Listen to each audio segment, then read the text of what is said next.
こんにちは、月島です。今回はアイリスオーヤマのシュレッダーを開封レビューしていきたいと思います。今までは1年半ほど前に開封レビューしたシュレッダーを使用してきましたが、理由があって買い替えをしました。そして今回の動画では2つのシュレッダーの特徴や機能などの比較もしてみたいと思います。目次です。開封と内容物の確認、本体各部の確認と主な仕様、実際に使用してみる、クロスカットモデルと比較してみる、最後に購入した理由とまとめです。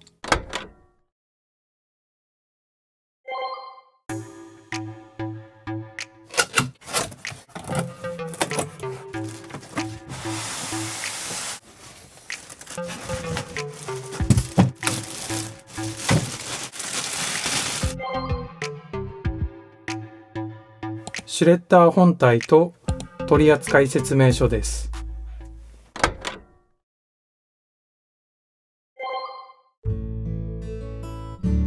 本体上部左側に紙投入口があります。そして投入口中央には感知センサーがあり、紙を感知するとシュレッダーが作動します。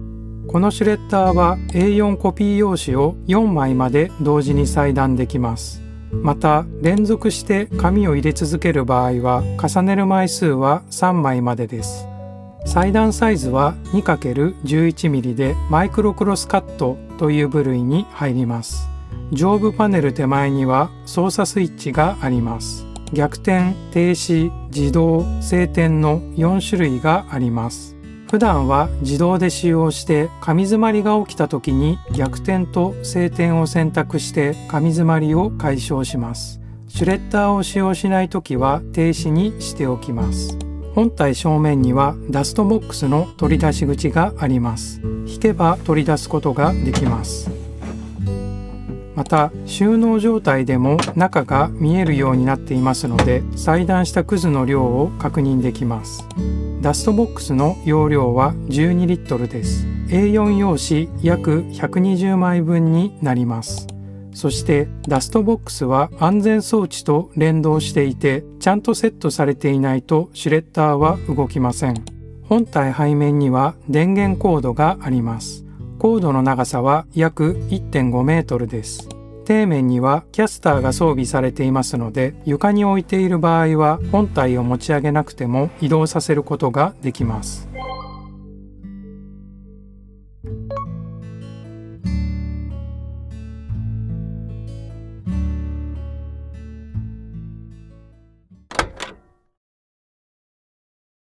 実際に紙をシュレッダーにかけてみたいと思います。音はコンデンサーマイクを使用して防音室で録音しています。まず A4 コピー用紙1枚を裁断してみます。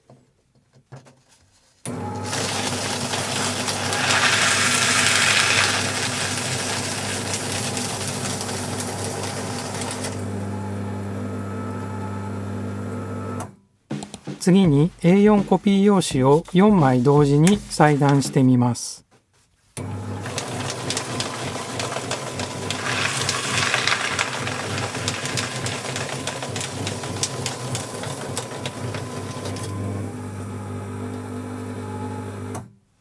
次にカラー印刷された厚めの紙を裁断してみます。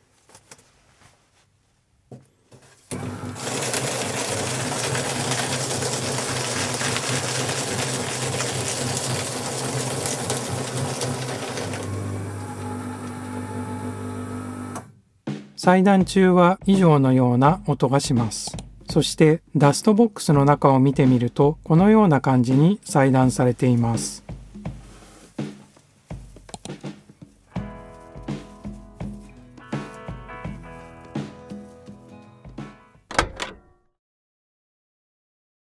以前購入したクロスカットモデルと簡単に比較をしてみたいと思います。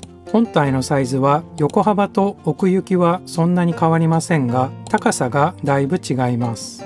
そのため裁断したくずの量の収容力が大きく違います。またカットサイズの違いがあります。マイクロクロスカットは 2×11mm、クロスカットは 4×25mm です。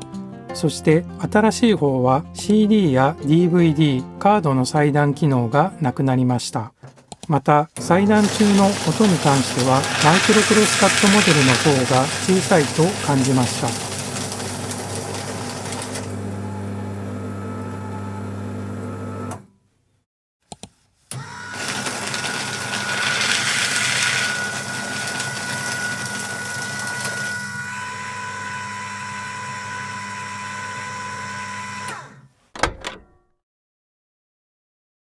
今回私が新しいシュレッダーを購入した理由の一つ目はカット性能の違いです。